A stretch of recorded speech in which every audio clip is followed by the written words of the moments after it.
दुनिया तक पर टॉप 5 में देखिए। दुनिया भर में कोरोना वायरस का कहर लगातार बढ़ता जा रहा है।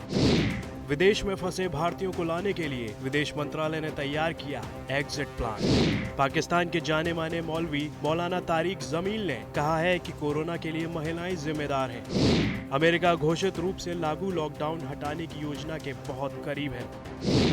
सऊदी अरब के किंग सलमान ने नाबालिगों के लिए मौत की सजा का प्रावधान खत्म करने का दिया आदेश। दुनिया भर में कोरोना वायरस का कहर लगातार बढ़ता जा रहा है तो कहीं थमने लगा है। अमेरिका में मरने वालों की संख्या 55,000 को पार कर गई है, जबकि 10 लाख के करीब लोग संक्रमित हैं। न्यूयॉर्क के गवर्नर का कहना है कि हालात तेजी से सुधर रहे हैं और जल्द ही न्यूयॉर्क के कई हिस्से खुलने के हालत में होंगे। कोरोना वायरस पर इटली काबू पाता हुआ दिख रहा है। 14 मार्च के बाद इटली में सबसे कम मौतें हुई हैं। सुधरते हालात के बाद इटली के प्रधानमंत्री ने 4 मई से लॉकडाउन में छूट देने का ऐलान किया है। वहीं स्पेन में बीते 24 घंटे में 288 लोगों की जान चली गई है। 20 मार्च के बाद ये पहला मौका है जब इतने कम लोगों की स्पेन में मौतें हुई हैं। विदेश में फंसे भारतीयों को लाने के लिए विदेश मंत्रालय ने तैयार किया है एग्जिट प्लान। देखा जा रहा है कि कितने लोग कहां हैं और उन्हें किस देश से भारत में किस राज्य तक लाने के लिए कितनी फ्लाइट्स की जरूरत पड़ेगी। जहां भी संभव होगा ये कोशिश की जाएगी कि ऐसे भारतीय नागरिक कोविड-19 नेगेटिव सर्टिफिकेट के साथ वापस आएं। फिलीपींस में करीब 16,000 भारतीय स्टूडेंट है। इसके अलावा करीब 200 टूरिस्ट या बिजनेसमैन फंसे हुए हैं।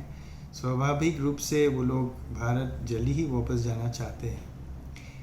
हमने कई टूरिस्ट को दूर दराज के द्वीपों से निकाला है और उनको होटल्स में या गुरुद्वारा में ठहराया है। जिनके पास पैसे नहीं थे उनको गुरुद्वारा में ठहराया है।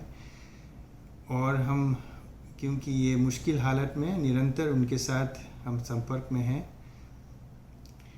16,000 जो भारतीय स्टूडेंट है वो और उनके फैमिलीज़ स्वाभाविक रूप से चिंतित है उनके वेलबींग के बारे में। तो हम उनके साथ भी निरंतर संपर्क में हैं, ईमेल से, टेलीफोन से या सोशल मीडिया से। हमने हज़ारों फेस मास्क और हैंड सैनिटाइज़र्स उनके बीच में बांटे हैं। दूर दराज के इलाकों में आज भी हमने कुरियर सहित हमने फेस मास्क भेजे हैं, क्योंकि अभी इस लॉकडाउन के हालत में इसी एक उपाय है जैसे हम लोग उनको पहुंच सकते हैं।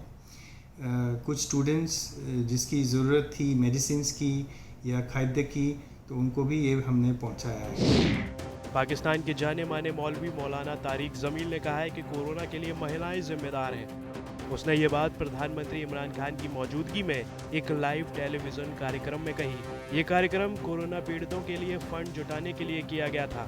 मौलाना ने कहा कि किसने हमारे देश की इज्जत के टुकड़े टुकड़े किए हैं, कौन हमारे देश की बेटियों को नचाने के लिए कह रहा है, उन्हें कौन छोटे कपड़े पहनने के लिए कह रहा है। मैं इसके लिए किसे जिम्मेदार ठहराऊं। मैं अल्लाह से इसके लिए माफ़ी चाहता हूं कि मैं अपने लोगों को नहीं समझा सका कि जब मुसलमानों की बेटियां गलत रास्ते पर चली जाती हैं, युवा अश्लीलता चुनते हैं तो अल्लाह नाराज़ होता है। ऐसे में इस तरह की महामारियां फैलती हैं।